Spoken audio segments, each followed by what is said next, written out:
Thank you for staying with us. This is Good Morning Kenya. My name is Mike Migwe. Now we shift gears and talk matters business. We are talking about digital entrepreneurship, as is usual with our business segment, that is Entrepreneurship Tuesday. And in studio to help me with this conversation is none other than Charity Gabana, who is an entrepreneur, business and health coach.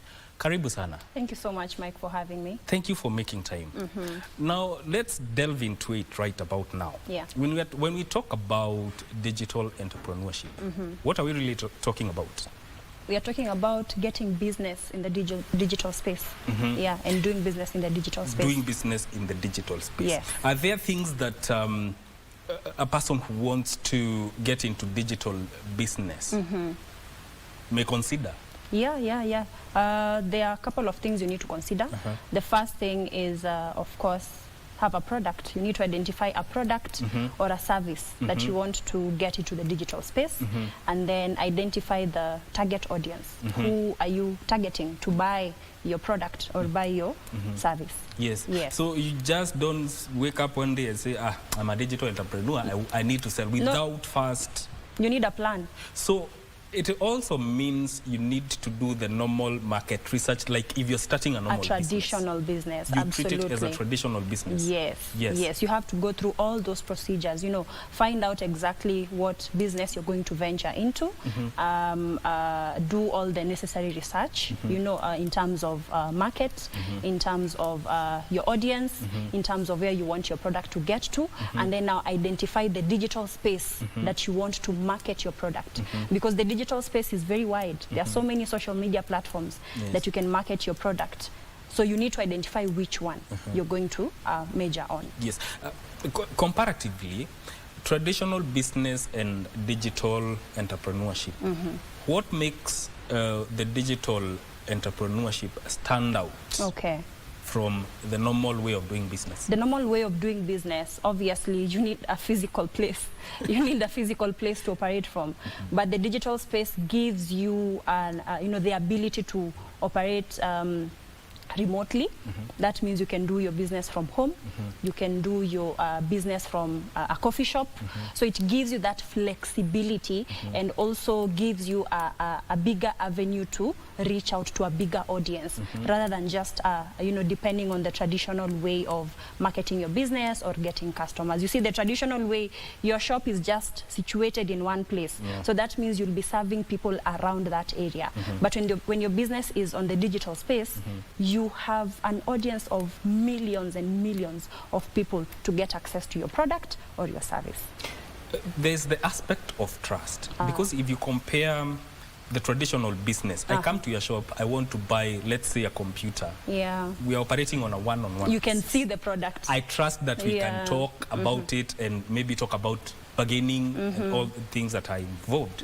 But when it comes to digital entrepreneurship, how do you build that trust and maintain it? That's a very good question, Mike, because the digital space is full of very good things and also very bad things that we know of. So for you to be able to build trust with your audience digitally, first it starts with how you package yourself online. You know, who do people see? If it is Charity Gabana, is it a picture of Charity Gabana that I can see on Facebook, on Instagram, or it's a picture of a cartoon? You understand? So how you package yourself online, and also the content that you post online about your product, about your service, and that is where authenticity comes in.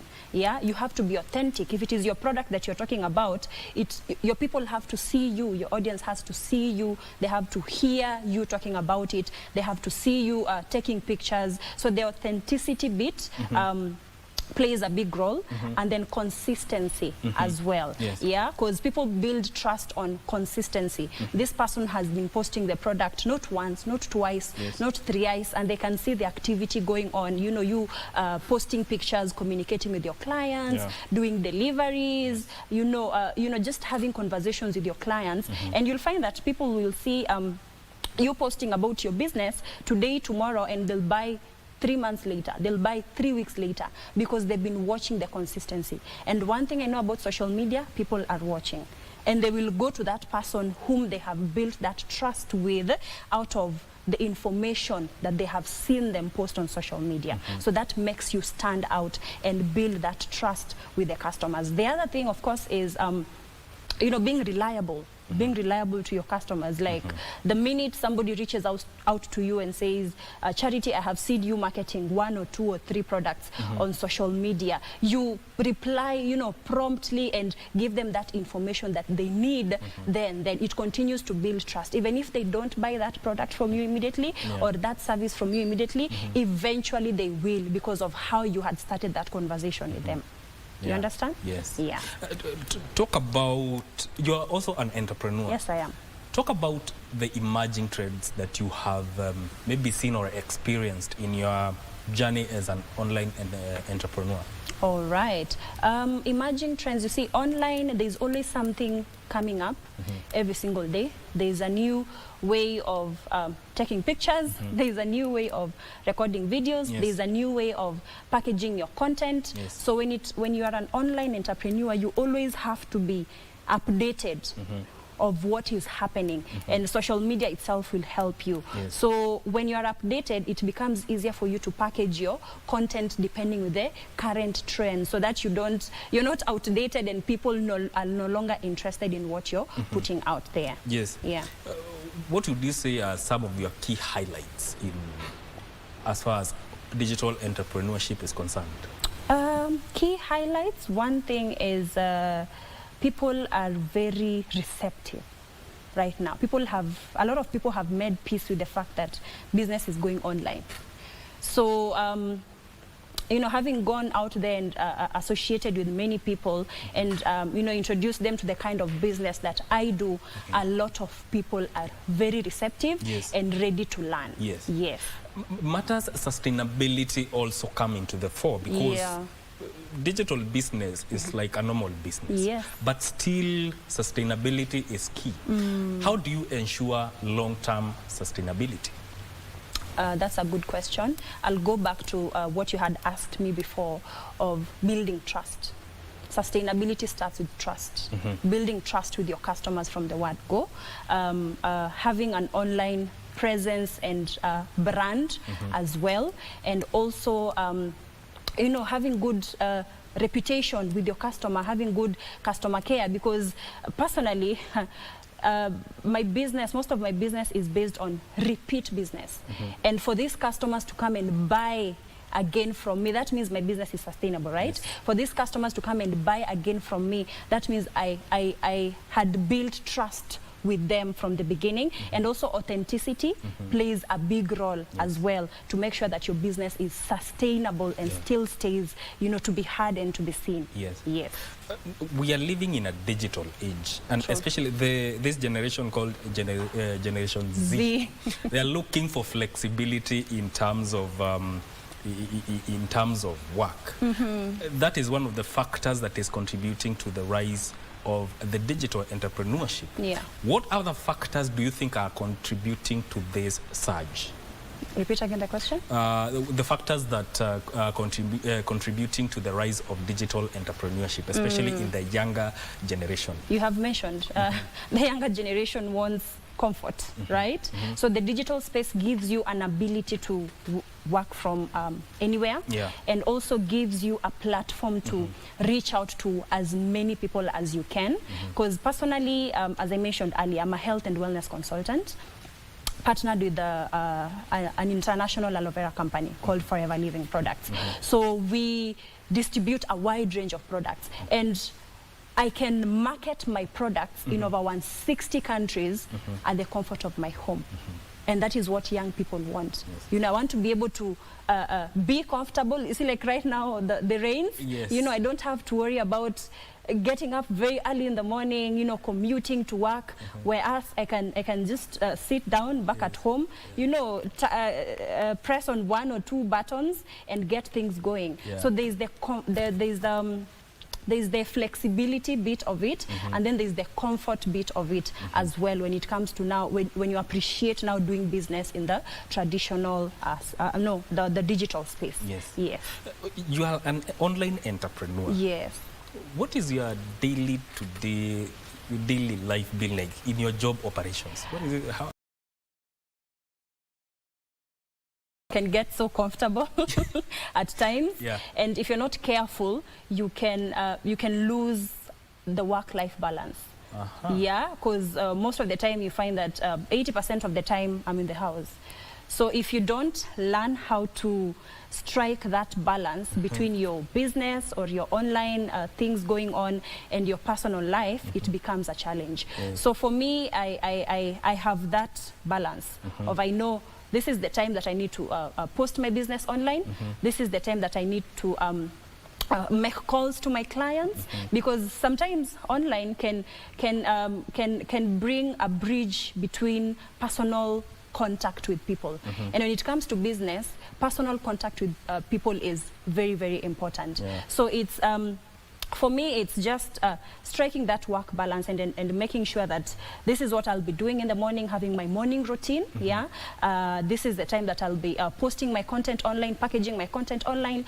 This is the time that I'll be making calls to my customers. This is the time that I will be meeting some customers. You understand? So it's just having a daily method of operation. Because if you don't have a daily method of operation, honestly, striking that balance, it's going to be a challenge. Yes. Yeah.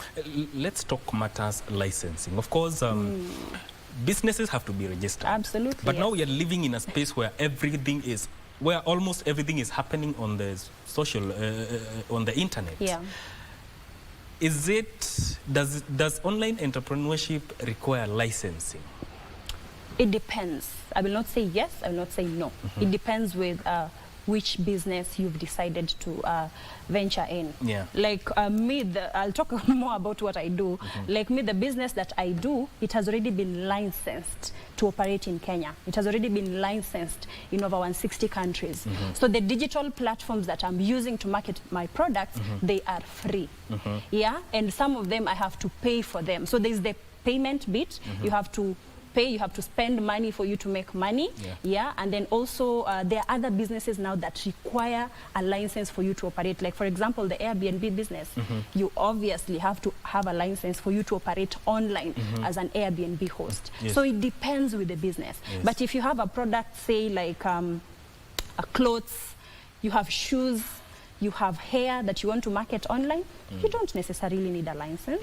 Yeah, you just use the platforms and market your products. Yes. Yeah. Let's say we may sit here and talk good things about digital entrepreneurship, but we have to face it. The challenges are yes, there. they are the two sides of the coin. What are some of the demotivating factors that are related to digital entrepreneurship? First thing first, I'd say is lack of information to a lot of people. A lot of people have phones, but they don't know that they can use their phones, they can use their laptops, they can use their devices to make money. Yeah. So I think that is the first challenge. And that is why in my kind of business, I personally with my team go to different parts of Kenya to teach as many people as we can on how they can use their devices to make money, all right? Yeah. And then the other thing, of course, is people, as I mentioned earlier, people are open to learning, but now the resources, you find that someone wants to get their business online, but they don't have a smartphone, all right? Yeah. Someone wants to get their business online, but the area they are in, there is no internet, or there's always power shortage. Yes. So whenever they are required to maybe do some research online or join online meetings, they are unable to do so.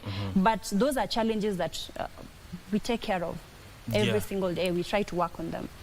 And also, what about the case where skills like building a brand loyalty are concerned? Is there enough skill when it comes to that aspect of online business?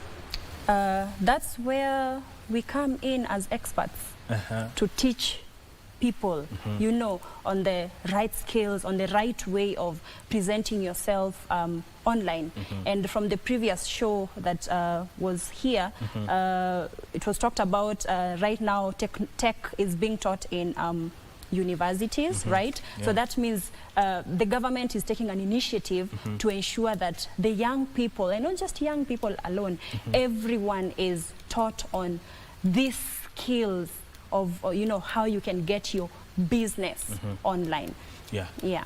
From your own perspective, how can digital entrepreneur foster a sense of creativity and adaptability within this space? Creativity. That's where AI comes in. That's where AI comes in.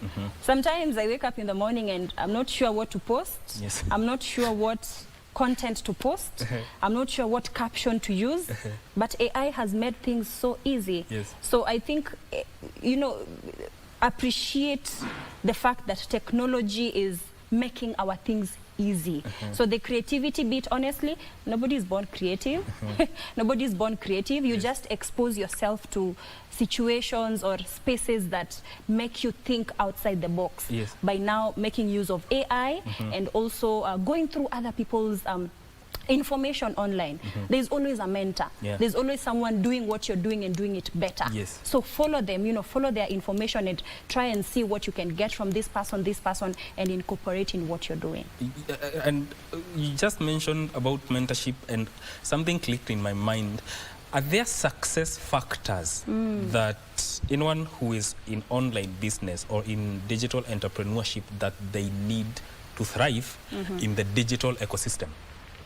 Success factors. Yes. Number one, it's not easy. If it was easy, everyone would do it. Right? It's not easy, but it's simple. You don't need to complicate it. And then purpose on improving yourself every single day, purpose on learning a new skill every single day, purpose on learning a new application that you can use to edit your videos, to create content.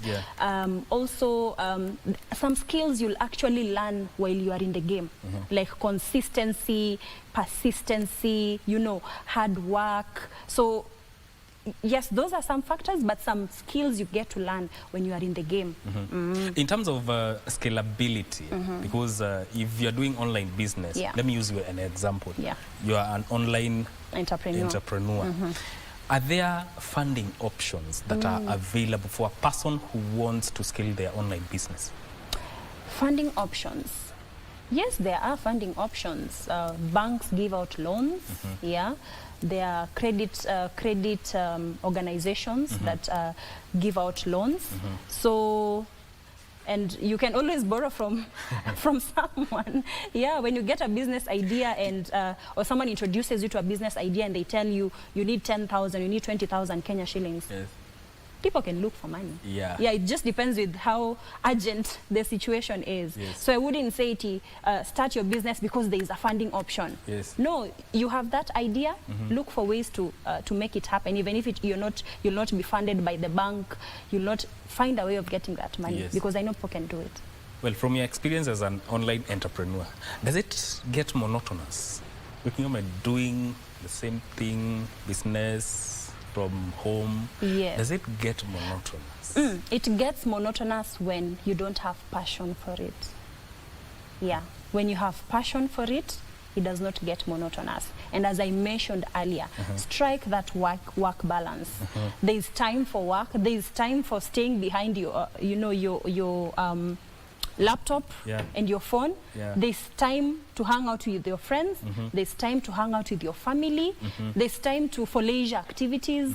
So it's just striking that balance. And when you have passion for it, that's why I mentioned earlier that you need to identify what you're good at, and you need to identify the good or service that you're going to offer. Once you have passion for it, I don't think it gets monotonous.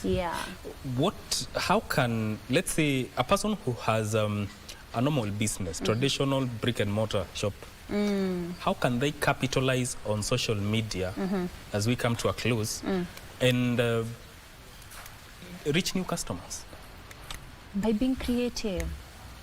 By being creative, and you don't have to overthink. You know, the problem with us, why a lot of people don't execute things, is because they overthink. And when you start thinking, you find all the reasons not to do it. Yes. Okay? You don't find reasons to do it. So immediately you think of a way of getting your good or your service yes. online. Just do it. Yes. You know, use those free social media sites, because somebody will say, oh, I will need money to advertise. You don't need money to advertise. Maybe a bit of internet, yes. and bundles, yes. and you know, post your business. Someone will like it. Like, for example, you've talked about a brick and mortar person, right? Take a picture, take a video while you're doing it, post it on social media. Someone who needs bricks on wholesale might be interested by the content that you have posted, and you're likely to get a deal. You understand? Yes. So it's just executing ideas immediately they come into your head, yes. not overthinking about them. Yes. And right now, people need to embrace social media, yes. because if your business is not on social media right now, it is slowly being phased out of the market. So don't just say, oh, I'm a brick person, yes. I'm a mama mboga. Yes. Even if you're a mama mboga, yeah. take a picture while you're doing, you just never know. Put yourself out there. Put yourself out there, let people see you, let people hear you, be seen and be heard. Because you never know opportunities that will come by as you're doing what you're doing that you think maybe is boring. Yes. You understand? In 30 seconds, yeah. how can one join your company? And I want you to give your parting shots. Okay. Yes. My business is on the digital space, right? I am seen and heard on the digital space. Yeah. So my name is Charity Gabana, on all social media platforms, yeah. Facebook, Instagram, TikTok right now, which is quite fun. Yes. And people are making a lot of money on TikTok and YouTube as well.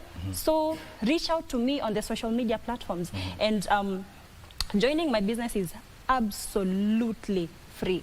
And mentorship and coaching is assured, as long as you are self-driven, and you have a goal, because having a goal is very important. Because I can show you the business opportunity, but if you don't have a goal, you don't have something specific you want to achieve, it becomes a challenge. Yes. So yeah, reach out to me on my social media platforms, and yeah, I'll be able to mentor you and coach you through how to join in as a distributor and in Forever Living products, and also build a digital space for your brand, for your products, yes. in the online space. Yes. Yes. Your final word. 2 seconds. Final word. Final word. Yes. Just do it. I'll use the Nike tagline. Yes. Just do it. Yes. If you have that business idea, just do it. Get it online. If you have your social media platforms, just use them. Use them to make money. Because on a daily basis, we scroll down on social media, but we don't get paid. We get other people paid. Yes. So how about that time that you spend on your phone, laughing and seeing all those things that make us happy? How about you spend that time and get your business online, yes. and get paid? So from me to you is just do it. Thank you. Yes. Thank you. Thank you. Charity Gabana speaking to us there on matters digital entrepreneurship, and I hope that you have learned a thing or 10 about it, and you're going to act accordingly. My name is Mike Migwe, and this is where we wrap up Matters This Conversation. Don't go too far. Vivian Wandegwa is coming back with more.